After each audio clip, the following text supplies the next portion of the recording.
Mustika Dewi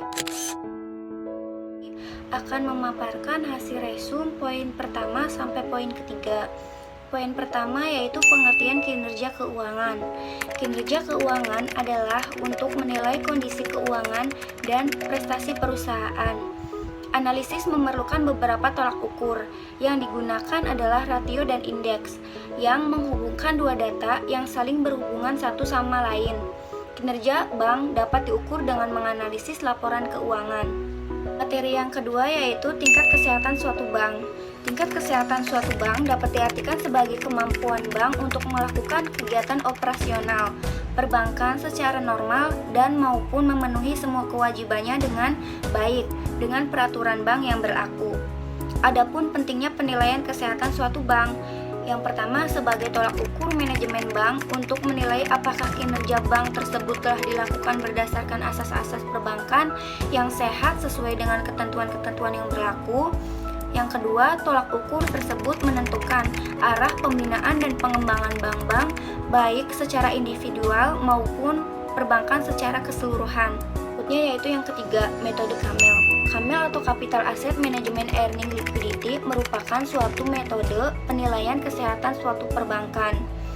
Metode Camel berisikan langkah-langkah yang dimulai dengan menghitung besarnya masing-masing rasio pada komponen-komponen berikut. Yang pertama ada kapital, untuk rasio kecukupan modal bank. Yang kedua aset, untuk rasio-rasio kualitas aktiva.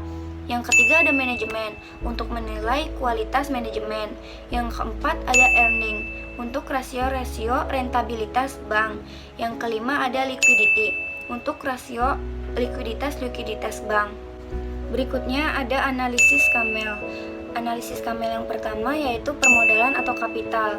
Rasio CAR adalah kecukupan modal yang menunjukkan kemampuan bank dalam mempertahankan modal yang mencukupi dan kemampuan manajemen dalam mengidentifikasi, mengukur, dan mengontrol risiko-risiko yang timbul yang dapat berpengaruh terhadap besarnya modal bank.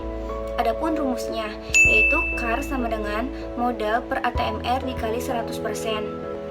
Berikutnya, ada kualitas aset atau aset quality. Aset adalah hal yang tidak kalah penting dibandingkan dengan modal, karena aset menopang jalannya usaha bank. Penilaian aset dapat menggunakan rumus kualitas aktiva produktif, KAP, dengan rumus sebagai berikut. KAP sama dengan 1 dikurangi DPK dikali 25% ditambah KL dikali 50% ditambah D dikali 75% ditambah M dikali 100% per total aktiva produktif. Yang ketiga ada manajemen, dihitung dengan pembagian net income atau laba bersih dengan operating income atau laba usaha. NPM sama dengan net income per operating income dikali 100%. Berikutnya analisis pada earning. ROA digunakan untuk mengukur kemampuan manajemen bank dalam memperoleh laba secara keseluruhan dari total aktiva yang dimiliki. Berikut rumus menghitung ROA. ROA sama dengan laba sebelum pajak dibagi total aktiva. Adapun BOPO digunakan untuk mengukur tingkat efisiensi kemampuan bank dalam melakukan kegiatan operasinya. Semakin tinggi rasio ini, semakin menunjukkan tidak efisien biaya operasional bank. BOPO sama dengan biaya operasional per pendapatan operasional dikali 100%. Analisis berikutnya yaitu likuiditas atau liquidity. Rasio likuiditas adalah rasio menggambarkan kemampuan perusahaan dalam memenuhi kewajiban jangka pendek. Perhitungannya ada dua, yaitu pertama current ratio sama dengan aktiva lancar per utang lancar. Yang kedua ada rasio kas atau kas rasio sama dengan kas dan setara ras per utang lancar. Sekian materi dari saya.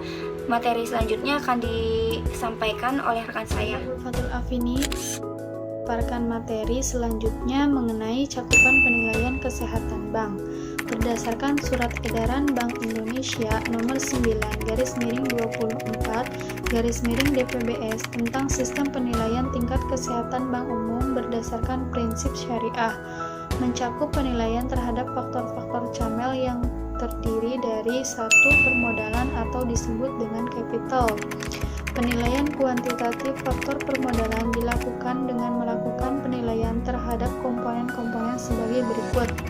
Yang pertama yaitu rasio utama, meliputi kecukupan pemenuhan kewajiban penyediaan modal minimum atau disebut dengan KPMM. Yang kedua yaitu rasio penunjang, meliputi kemampuan modal inti dan penyisihan penghapusan aktiva produktif dalam mengamankan risiko hapus buku. Selanjutnya, kemampuan modal inti untuk menutup kerugian pada saat likuidasi. Yang ketiga yaitu tren atau pertumbuhan kewajiban penyediaan modal minimum. Dan yang terakhir, ada kemampuan internal bank untuk menambahkan modal. Ketiga yaitu rasio pengamatan, meliputi intensitas fungsi keagenan bank syariah, modal inti dibandingkan dengan dana mudharabah, dividen payout rasio, akses kepada sumber permodalan, dan kinerja keuangan pemegang saham untuk meningkatkan permodalan bank.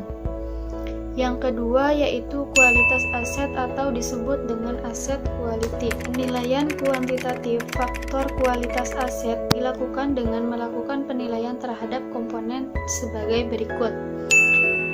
Yang termasuk ke dalam rasio utama meliputi kuantitas aktiva produktif bank. Dan yang kedua yaitu rasio penunjang, meliputi risiko konsentrasi penyaluran dana kepada debitur inti, kualitas penyaluran dana kepada debitur inti, kemampuan bank dalam menangani atau mengembalikan aset yang telah dihapus buku, dan yang terakhir yaitu besarnya pembiayaan non-performing.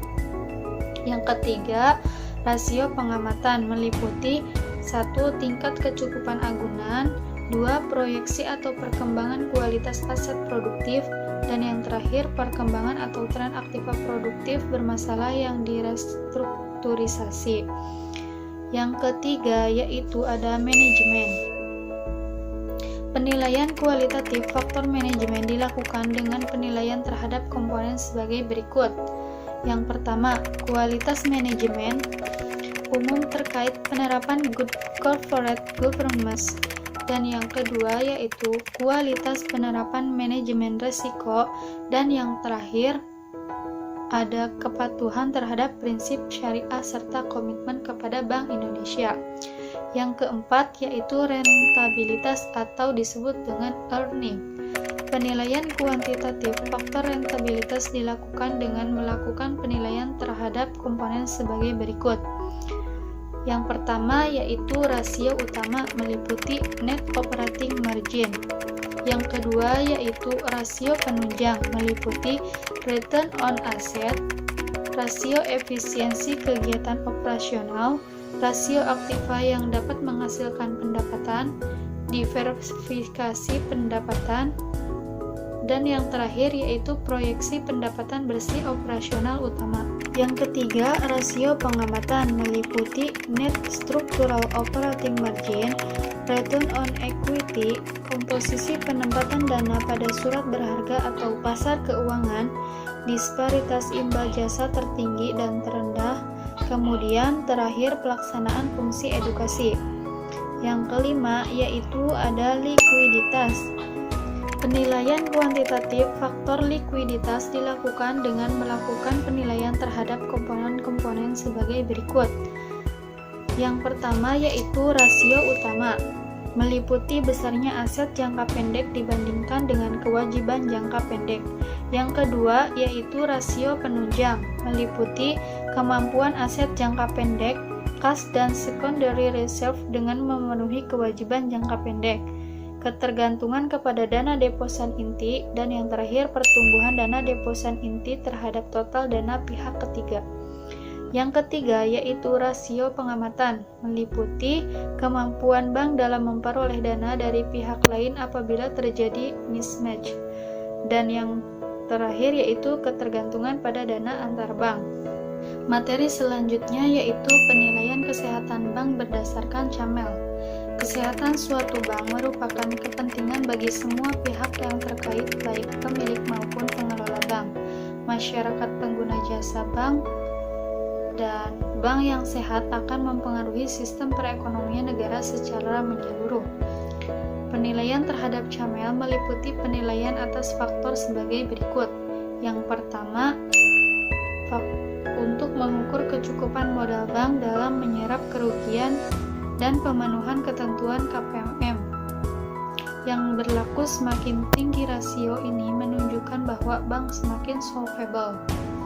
Yang kedua yaitu aset, untuk mengukur aktiva produktif yang diklasifikasikan terhadap total aktiva produktif. Yang ketiga yaitu manajemen, proses perencanaan, pengorganisasian, kepemimpinan, dan pengendalian dari berbagai sumber daya organisasi untuk mencapai tujuan secara efektif dan efisien. Yang keempat yaitu earning, rasio yang menunjukkan kemampuan dari modal yang diinvestasikan dalam keseluruhan aktiva untuk menghasilkan keuntungan. Semakin kecil rasio, mengindikasikan kurangnya kemampuan bank dalam hal mengelola aktiva untuk meningkatkan pendapatan dana. Yang terakhir yaitu liquidity atau likuiditas, kemampuan bank untuk memenuhi kewajiban jangka pendek. Dalam hal ini yang dimaksudkan utang jangka pendek ialah simpanan masyarakat seperti tabungan, giro, dan deposito. Adapun pentingnya penilaian kesehatan suatu bank adalah untuk sebagai tolak ukur manajemen bank untuk menilai apakah kinerja bank tersebut telah dilakukan berdasarkan asas-asas perbankan yang sehat sesuai dengan ketentuan yang berlaku. Dan tolak ukur tersebut menentukan arah pembinaan dan pengembangan bank baik secara individu maupun keseluruhan. Sekian pemaparan dari saya. Assalamualaikum warahmatullahi wabarakatuh. Saya Zulfa Zetira dari Perbankan Syariah E semester 5. Pada kesempatan kali ini saya akan melanjutkan presentasi materi yaitu tentang peraturan baru sistem penilaian kesehatan bank syariah. Berdasarkan Undang-Undang Nomor 10 Tahun 1998 tentang perubahan atas Undang-Undang Nomor 7 Tahun 1992 tentang perbankan, pembinaan, dan pengawasan bank dilakukan oleh Bank Indonesia menetapkan yang pertama, bank wajib memelihara tingkat kesehatan bank sesuai dengan ketentuan kecukupan modal, kualitas aset, kualitas manajemen, likuiditas, rentabilitas, solvabilitas, dan aspek lain yang berhubungan dengan usaha sesuai prinsip kehati-hatian. Yang kedua, dalam memberikan kredit atau berdasarkan prinsip syariah dan melakukan usaha lainnya, bank wajib menempuh cara-cara yang tidak merugikan bank dan kepentingan nasabah yang telah mempercayakan dananya kepada bank.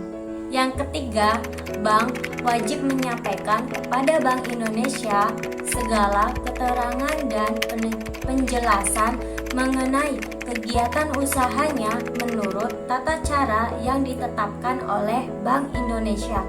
Yang keempat, bank atas permintaan oleh Bank Indonesia wajib memberikan kesempatan bagi pemeriksaan buku-buku.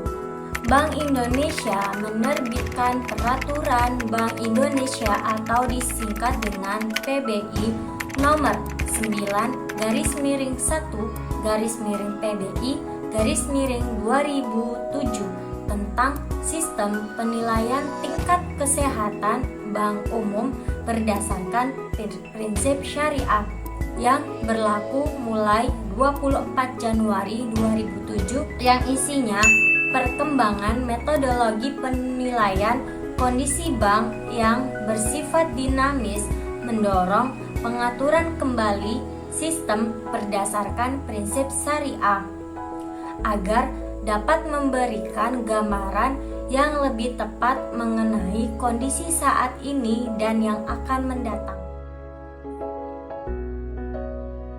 Tingkat kesehatan PT Bank Syariah Mandiri berdasarkan metode Kamel.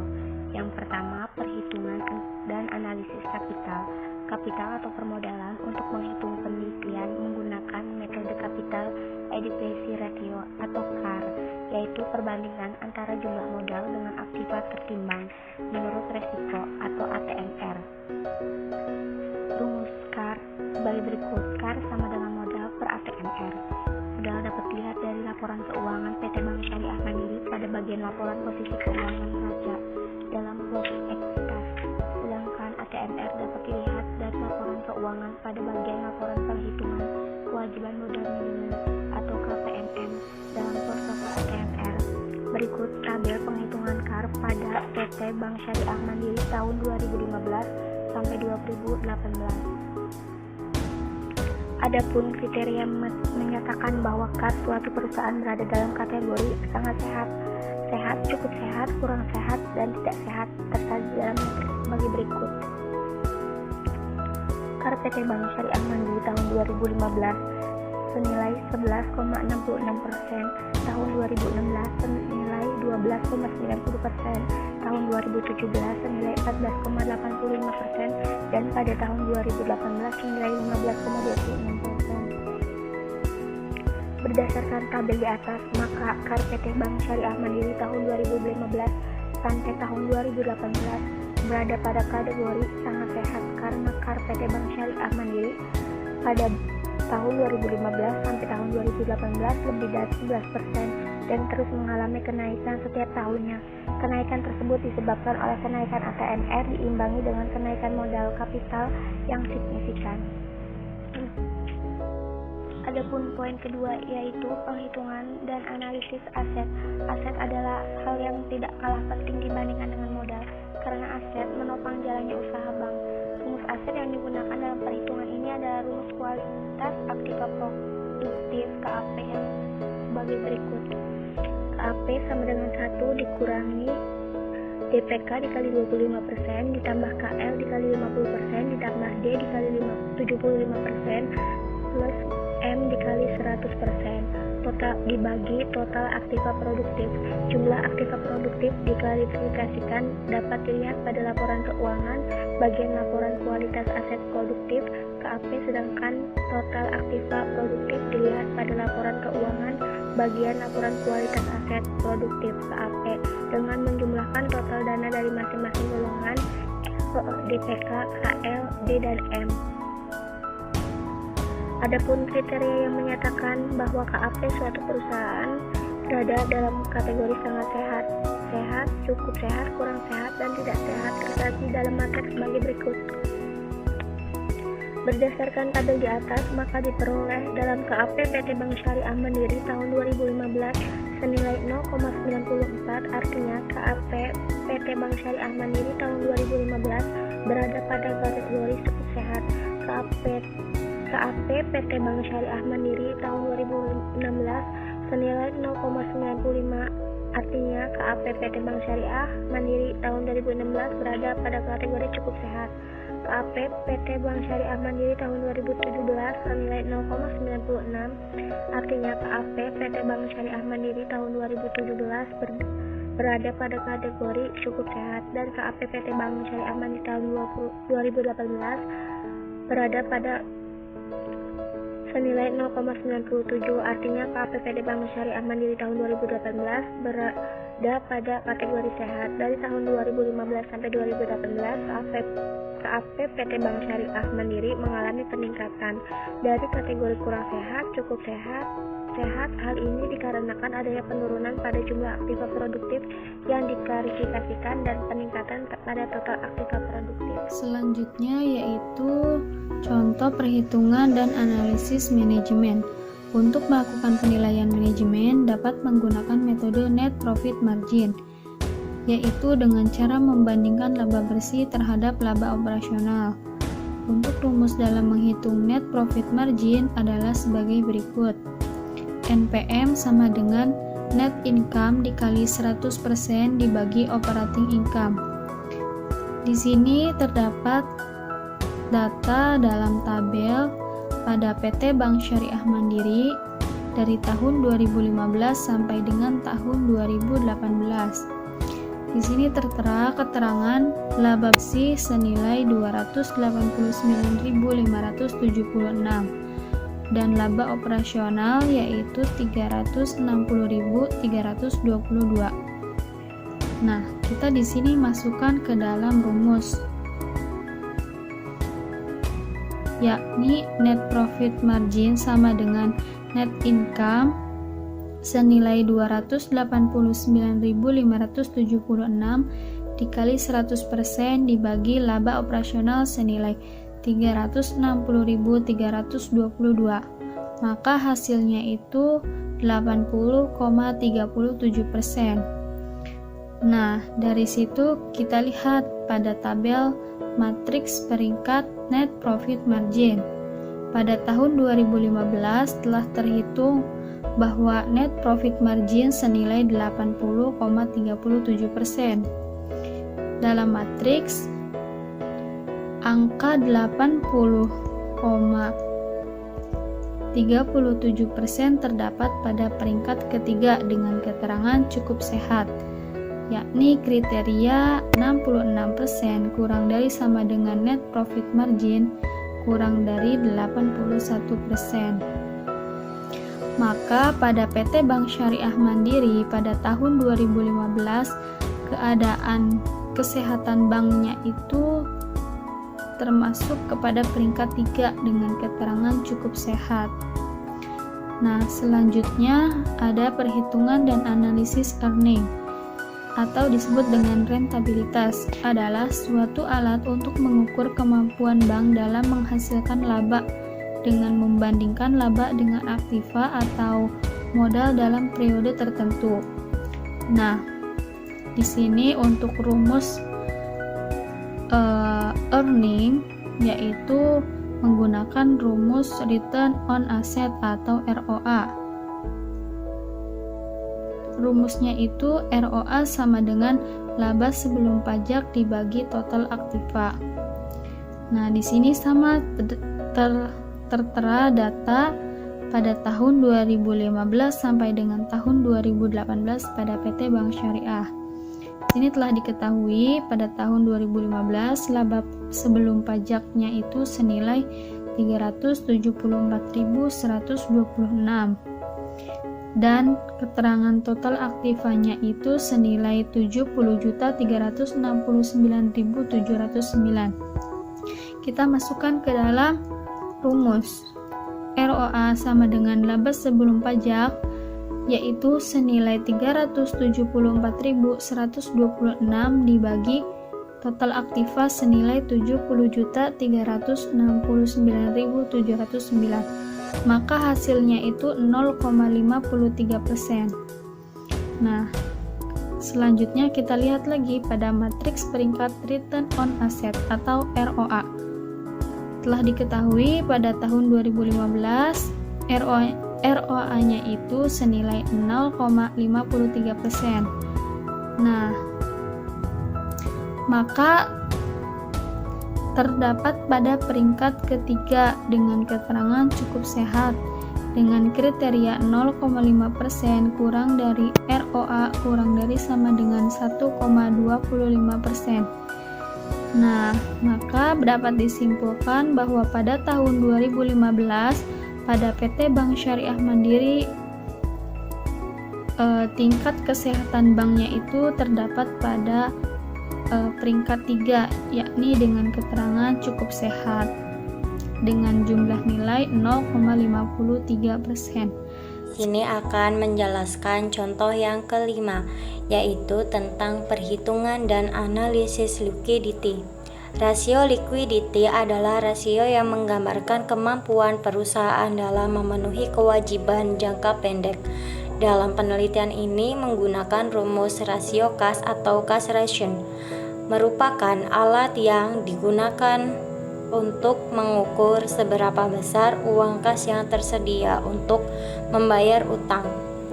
Rumus rasio kas adalah sebagai berikut, yaitu kas rasio sama dengan kas dan setara kas dibagi utang lancar.